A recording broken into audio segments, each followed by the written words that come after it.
Le conte de la baleine ou l'histoire de Monsieur Nuok. Il était une fois un jeune moine très pieux.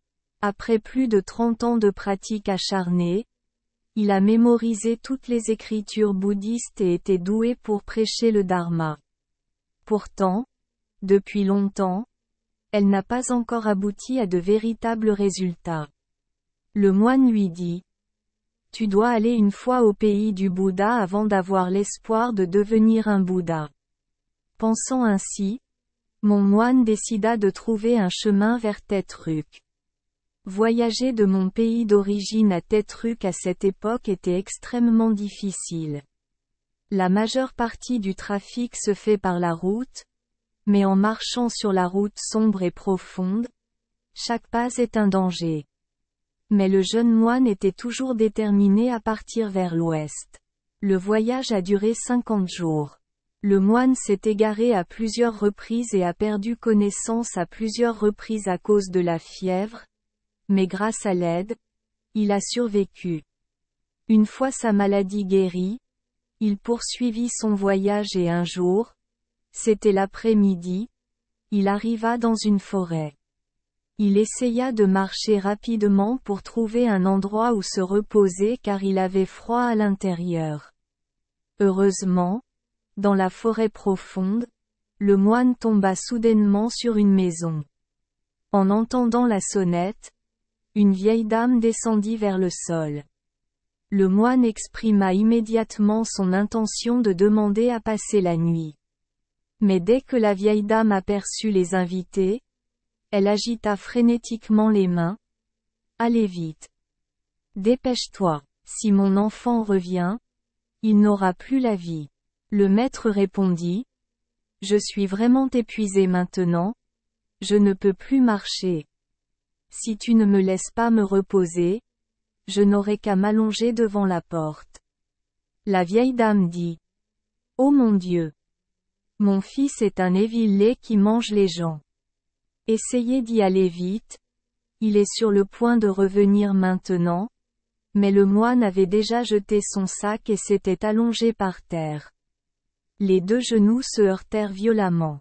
La vieille femme ne savait pas quoi dire, alors elle lui attrapa la main et l'entraîna jusqu'à une grande cave en pierre. Après s'être introduite, la vieille femme lui a dit de se taire pour éviter une mort tragique. Ensuite, la vieille femme a empilé du bois de chauffage et l'a recouvert de feuilles très discrètement. Il faisait nuit quand Acklé arriva chez lui, un poisson à la main. Il s'arrêta au pied des escaliers et renifla encore et encore. Il dit: « Ça sent la viande. » Sa mère répondit: « Quelle est la galette de viande que tu as ramenée à la maison? » « Non, la chair humaine. Je sais très bien. Il y avait de la chair humaine. » Avant que la vieille dame puisse intervenir, il jeta le bébé par terre et courut le chercher. Bientôt, il traîna le moine inconscient du sous-sol jusqu'à sa chambre. Quand le moine se réveilla, il vit Évillé tenant une lance à la main. Il cria: « Où vas-tu » Le moine regarda attentivement et vit qu'il n'était pas différent des gens ordinaires. Alors il répondit calmement: « Je cherche Bouddha. » « Quel est le but de chercher » Le moine exprima alors clairement son but. Alors, tout le temps, le moine lui expliquait le chemin de la compassion. Le moine a parlé et parlé et parlé, racontant les nombreuses difficultés rencontrées sur le chemin, et son dernier souhait était de voir le visage du Bouddha afin que le Bouddha puisse atteindre la juste réalisation. Le maître parlait si intelligemment qu'Acklé et sa mère furent émus jusqu'aux larmes. Voyant leur sincère repentir, le moine leur dit qu'il deviendrait également, sans naissance ni mort, et qu'il vivrait une vie beaucoup plus heureuse sur Natban, s'il décidait d'abandonner le mal et de faire le bien. Soudain, la lance dans la main d'Acklé tomba au sol. Ses nouvelles rides cruelles se sont maintenant adoucies. Le lendemain matin, alors que le moine était sur le point de partir, Acklé et sa mère lui préparaient joyeusement à manger. Ils envoyèrent le moine de l'autre côté d'une montagne rocheuse. Alors qu'il était sur le point de lui dire au revoir, Hackley demanda, « Que dois-je donner au Bouddha ?» Le moine répondit, « L'esprit est le Bouddha. Le Bouddha est l'esprit. » Il suffisait simplement d'offrir son cœur. Le moine ne s'attendait pas à ce que Evil retire la lance, se tranche rapidement le ventre, en retire un tas d'intestins et de foie, le donne au moine et dise, « S'il te plaît, donne-le au moine. » Bouddha, moine, très confus. Tout simplement parce qu'Hackley a mal compris ses paroles.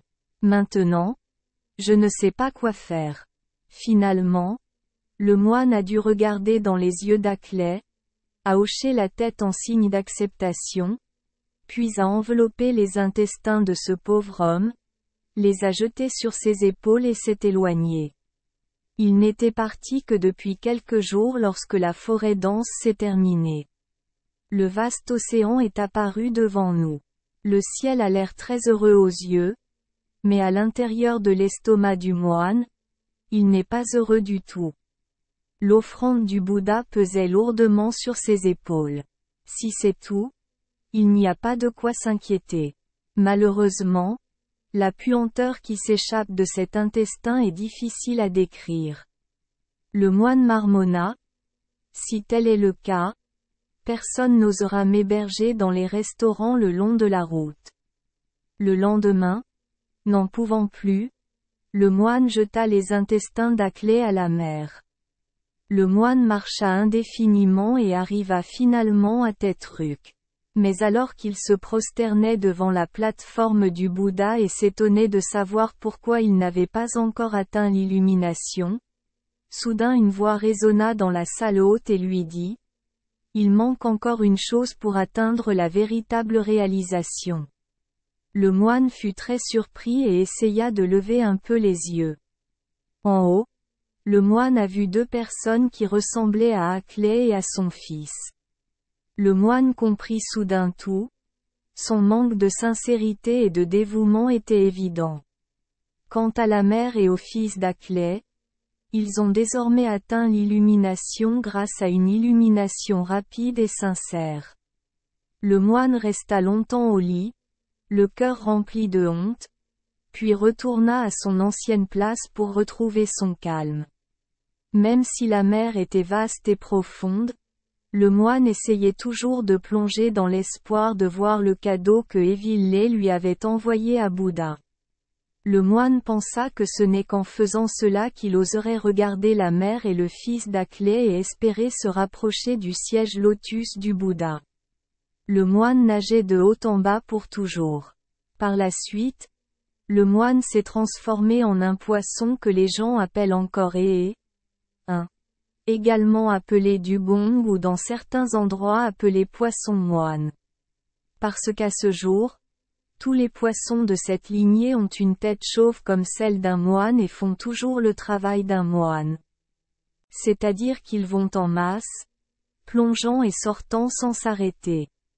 Ces gens-là. Les pêcheurs disent aussi que les dauphins détestent les gens qui taquinent. Celui qui les taquine revient à évoquer les vieilles histoires de leurs ancêtres. Ils couleront le bateau et déchireront le filet. Au contraire, si quelqu'un loue et applaudit, il plongera et refait surface plusieurs fois pour que vous puissiez le voir. 2. Archéologie. L'histoire ci-dessus circule dans le sud. Les peuples du Nord racontent cette histoire avec le même contenu mais sous un nom différent. C'est la légende de l'oiseau Pi. Une nonne était un vrai moine, jeûnant et récitant le nom de Bouddha pendant de nombreuses années sans atteindre l'illumination. Un jour, le moine décida d'aller à Tetruk pour demander pourquoi à Bouddha. Après plusieurs mois de voyage jour et nuit, il arriva un jour dans une forêt profonde. C'était la fin de l'après-midi et ses forces étaient épuisées. Heureusement, le moine aperçut une maison au bord de la route. En entendant frapper à la porte, une femme est sortie et a rapidement agité la main, disant au client de se dépêcher sinon son enfant serait mangé.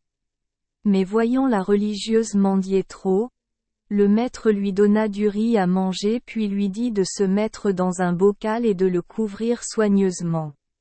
Lorsqu'elle rentra chez elle, elle sentit la chair humaine et essaya de le retrouver jusqu'à ce qu'elle le trouve. Chère mère, lorsqu'elle a vu son fils sur le point de manger la chair de la nonne, elle lui a tous dit, « C'est un moine. Si tu manges la chair de cette personne, Bouddha ne le tolérera pas. » On raconte que mon fils bien-aimé reprit peu à peu ses esprits et exprima ses regrets au moine. Il a mangé beaucoup de gens et maintenant il veut expier ses péchés. Finalement, le fils bien-aimé demanda à la religieuse, « Je veux corriger mes erreurs et suivre Bouddha. N'y a-t-il pas quelque chose que vous devriez utiliser comme cérémonie d'introduction ?» Réponse. Bouddha n'a besoin que de son cœur. Alors il sortit un couteau, lui fendit le ventre, lui arracha tous les boyaux et dit, « S'il te plaît, donne-moi cet objet en offrande à Bouddha. » La religieuse ne s'attendait pas à ce qu'il se méprenne ainsi, alors elle accepta l'invitation et partit seule. Mais au bout de quelques jours, l'odeur de ses intestins était trop forte à supporter, alors la religieuse oublia sa promesse, la jeta dans les buissons et continua de marcher.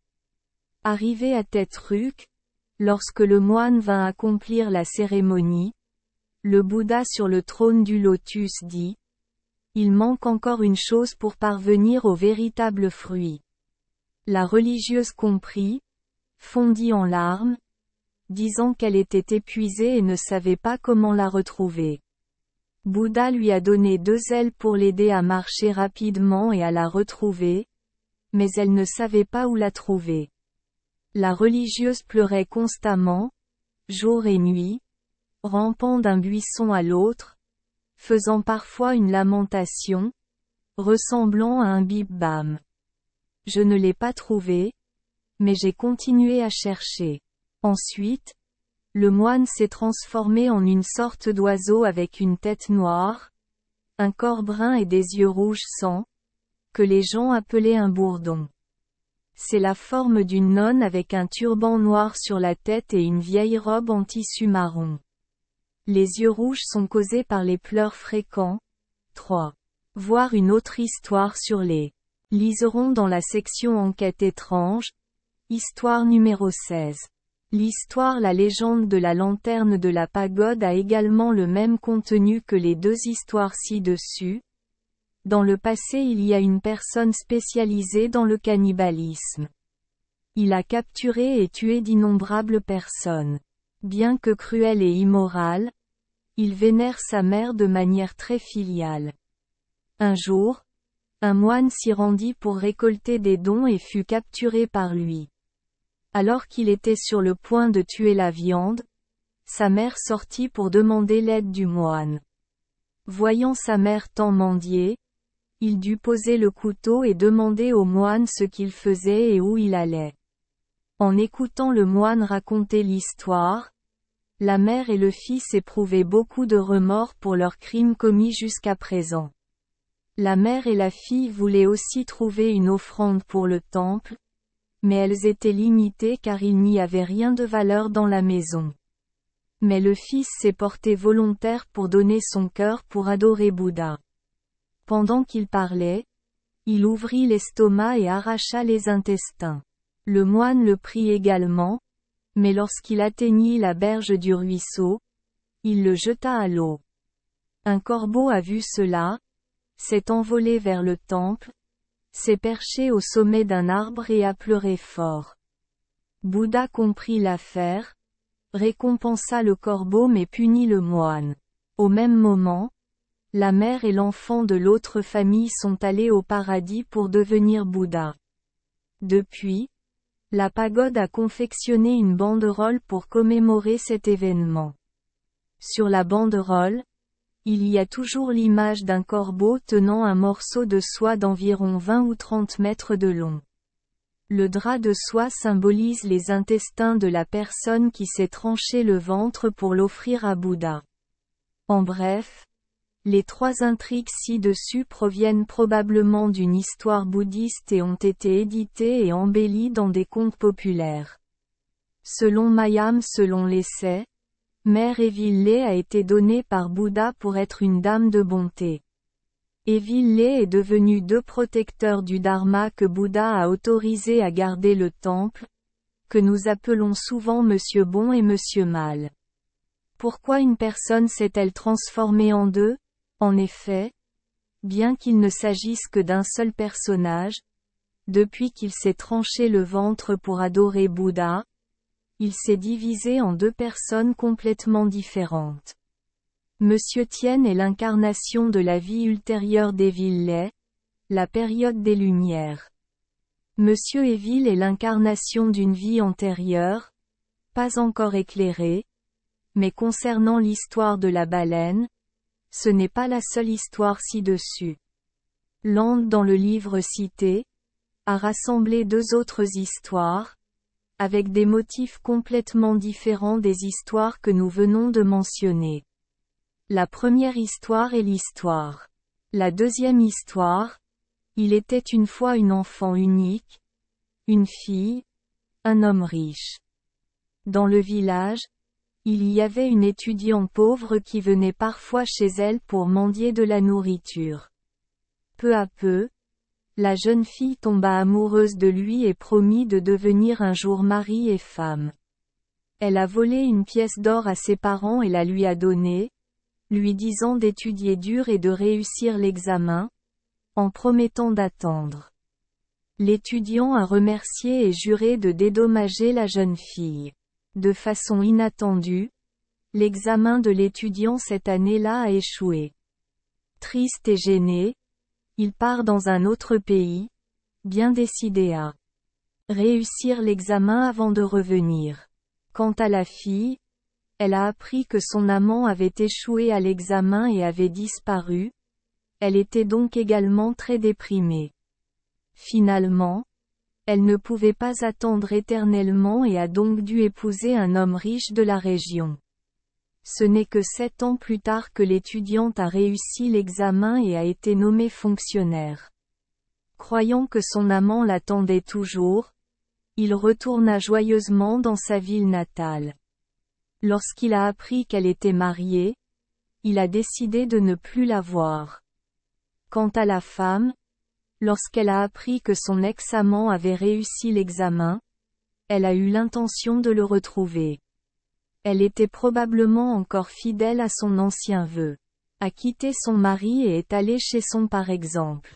Le gars m'a accueilli très gentiment, mais lorsqu'il a entendu le vieux souhait répété, il a répondu: « C'est bien que tu viennes me rendre visite, mais ce n'est pas bien de venir m'épouser.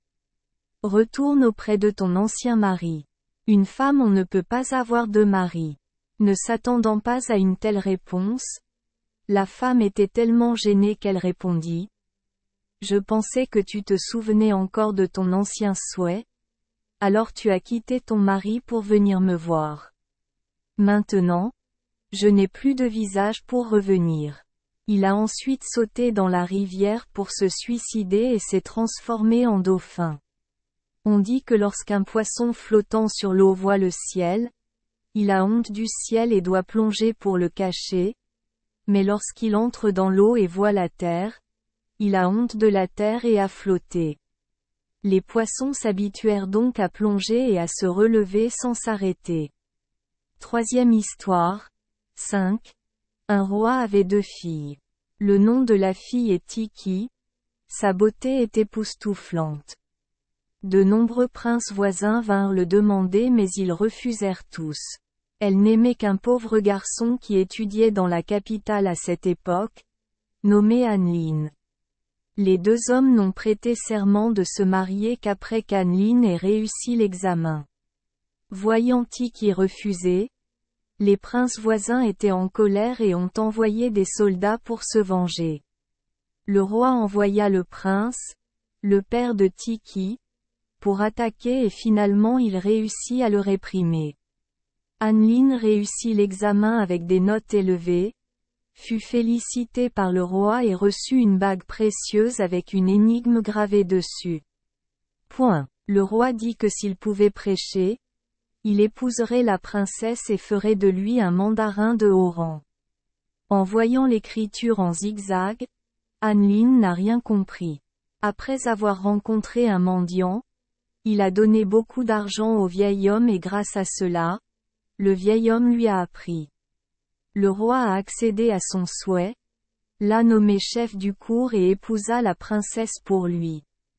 Parce que le roi n'a pas de fils, celui qui épousera la princesse héritera du trône.